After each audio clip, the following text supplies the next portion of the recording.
اس آیت پر تبصرہ کرتے ہوئے دیکھیے یہ کیا کہہ رہے ہیں. یہ کہہ رہے ہیں کہ یہ جو آیت 60 جس کے الفاظ یہ ہیں کہ وما جعلنا الرؤیا التي ارینک، یہ جو ہم نے رویا تمہیں دکھائی ہے، اوپر پہلے وہ رویا بیان ہو گیا ہے، اس کے بعد اللہ تعالیٰ نے فرمایا کہ یہ رویا جو ہم نے تمہیں دکھائی ہے. اب یہ اس کے اوپر بات کر رہے ہیں کہ بعض لوگوں نے اس رویا کی کچھ اور تفسیر کرنے کی کوشش کی، اچھا، لیکن ابن جریر نے ان کو قبول نہیں کیا. یہاں سے بات شروع کر رہے ہیں.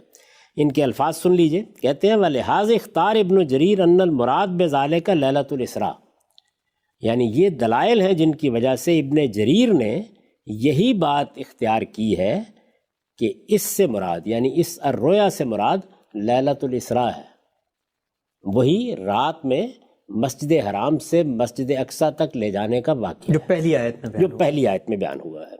اس کے بعد دیکھیے کیا کہتے ہیں کہ کیوں قال لاجماع الحجہ من اہل التاویل علی ذالک اے فی الرؤیا، اس لیے کہ جتنے بھی بڑے بڑے مفسرین ہیں ان میں سے جن کو حجت کی حیثیت حاصل ہے، ہم کہتے ہیں نا غزالی کو حجت الاسلام، یعنی بڑے بڑے جتنے مفسرین ہیں، اکابر مفسرین جن کو حجت کی حیثیت حاصل ہے، وہ سب یہی رائے رکھتے ہیں. ٹھیک. تو اب میں نے آپ سے عرض کیا تھا نا کہ سلف و خلف میں جلیل القدر محقق. اعوذ باللہ من الشیطان الرجیم، بسم اللہ الرحمن الرحیم. عزیز سامعین و ناظرین، آپ لوگوں نے جوید غامدی صاحب کی گفتگو سماعت فرما لی، جس کے اندر یہ واقعہ معراج کو رؤیا قرار دے رہے ہیں. مطلب بیداری میں حضور صلی اللہ علیہ وسلم کو معراج نہیں ہوئی. اس پر بے تکی منطق استفاء انہوں نے زیادہ نہیں جھاڑی، بلکہ میں یہ بڑا حیران بھی ہوں اس بات پہ کہ وہ کتاب پیش کر رہے ہیں.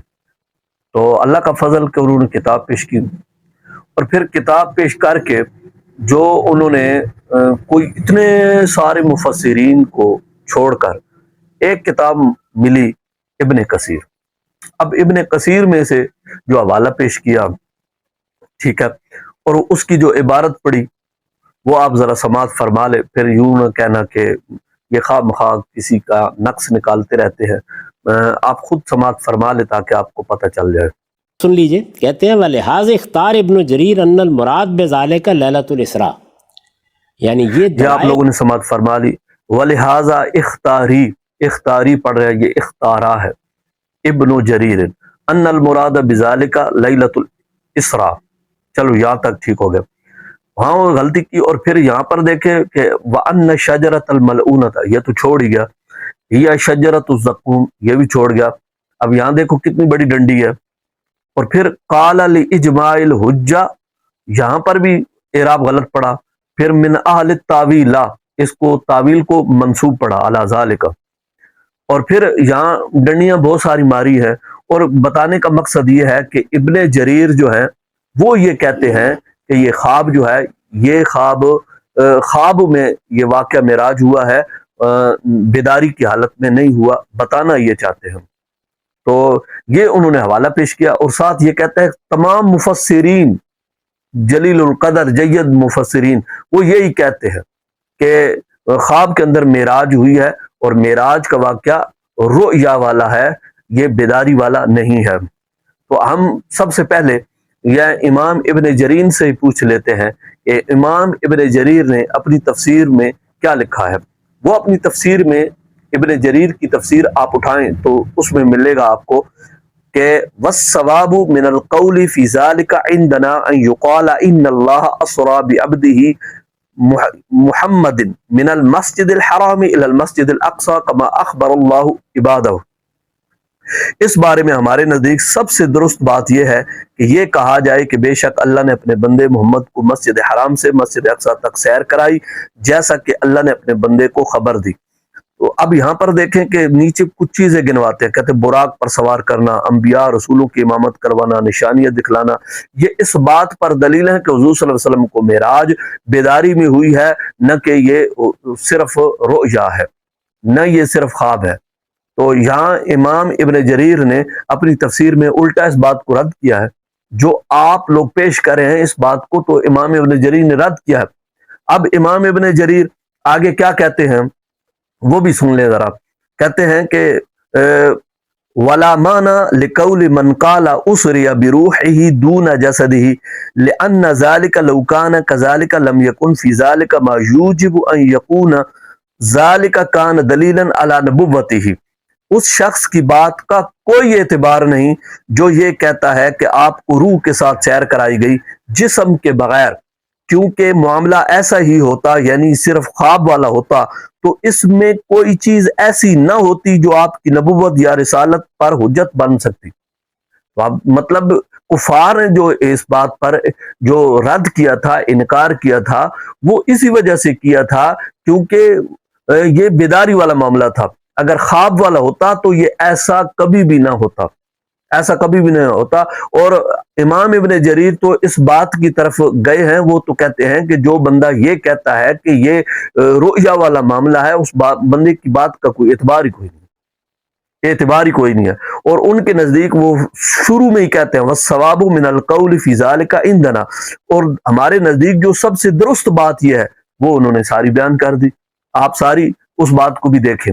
اور پھر اس کے بعد امام ابن کثیر کا بھی یہ موقف نہیں ہے. آپ نے جو یہ ڈنڈی ماری، آپ نے کہا کہ تمام کہاں ہے، یہ دیکھیں امام ابن جریر تو اس بات پہ کیا کہتے ہیں.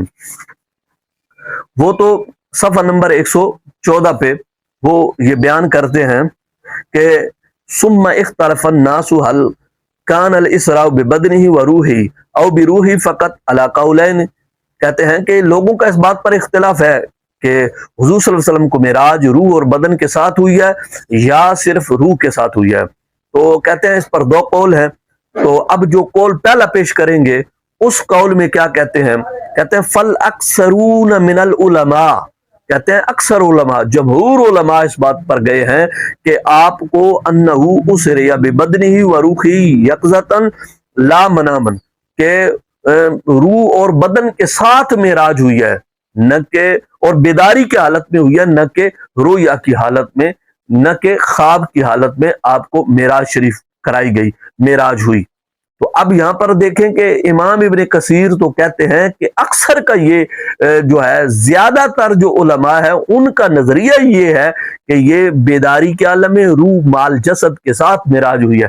اور آپ تو کہہ رہے ہیں اکثر یہ کہتے ہیں کہ یہ جو ہے رویا والا واقعہ ہے، یہ آپ کا جھوٹ ہے.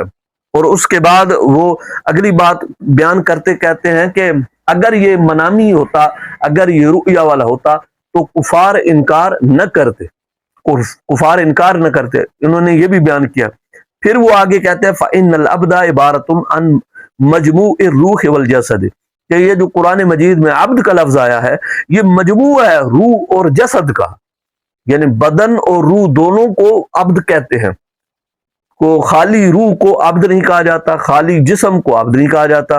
تو اس بنیاد پر قرآن مجید میں اسرا بعبدہ، یعنی عبد ہی لفظ اس بات کا فائدہ دے رہا ہے کہ یہ منامی نہیں ہے بلکہ یہ بیداری کے عالم میں ہوئی ہے.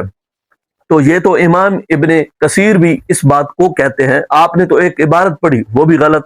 اور اس کے علاوہ اگلی جو تفسیر ہے وہ کہتے ہیں وَعَلَى الْأَوَّلِ، یہ تفسیر میرے پاس موجود ہے، تفسیر نصفی وَعَلَى الْأَوَّلِ الْجَمْهُورُ، کہتے ہیں پہلا قول جو ہے وہ جمہور کا ہے، وہ درست ہے. پہلا قول کون سا ہے؟ جو بدن اور روح اور بیداری کے ساتھ ہوا ہے. کہتے ہیں اس لیے اذ لا فضیلت للحالم ولا مزید للنائم، کہتے ہیں کہ اس لیے کہ خواب دیکھنے والے کی کوئی فضیلت نہیں ہوتی اور جو ہے سونے والے کی بھی کوئی فضیلت نہیں ہے. تو اس واسطے یہ سونے والے اور خواب والے کی فضیلت ہی نہیں ہوتی ہے. تو اگر یہ مان لیا جائے کہ معراج خواب میں ہوئی ہے تو اس میں فضیلت ہی باقی نہیں رہے گی. تو یہ مفسرین تو یہ کہتے ہیں اور اکثر اور جمہور کا یہی نظریہ ہے. اور آپ نے جو کہا وہ غلط کہا ہے کہ اکثر کا یہ نظریہ ہے کہ یہ منامی ہے. اور پھر اس کے بعد اگلی تفسیر جو ہے یہ تفسیر بغوی ہے. تفسیر بغوی میں بھی یہی بات کرتے ہیں وَالْأَكْثَرُونَ عَلَىٰ أَنَّهُ أُسْرِيَ بِجَسَدِهِ فِي الْيَقْظَةِ وَالتَّوَاتَرَتِ الْأَخْبَارُ الصَّحِيحَةُ عَلَىٰ ذَلِكَ، کہتے ہیں اکثر جمہور اس بات پر ہے کہ اپنے جسم کے ساتھ بیداری کے عالم میں حضور صلی اللہ علیہ وسلم کو سیر کرائی گئی، معراج کرائی گئی. اور اس پر صحیح حضور صلی اللہ علیہ وسلم کی حدیثیں متواترہ اس بات پر شاہد ہے، اس بات پر شاہد ہے کہ حضور صلی اللہ علیہ وسلم کو معراج شریف بیداری کے عالم میں کرائی گئی ہے، منامی نہیں ہے، رؤیا والا سلسلہ نہیں ہے۔ جیسے آپ نے دلیل دی، ایک عبارت پڑھی وہ بھی غلط، اس سے جو فائدہ لیا وہ بھی غلط، ایک کتاب پیش کی اور ان کا نظریہ اور تھا، آپ ایک کتاب کو سمجھ بھی نہیں سکے، تو آپ کی یہ قابلیت ہے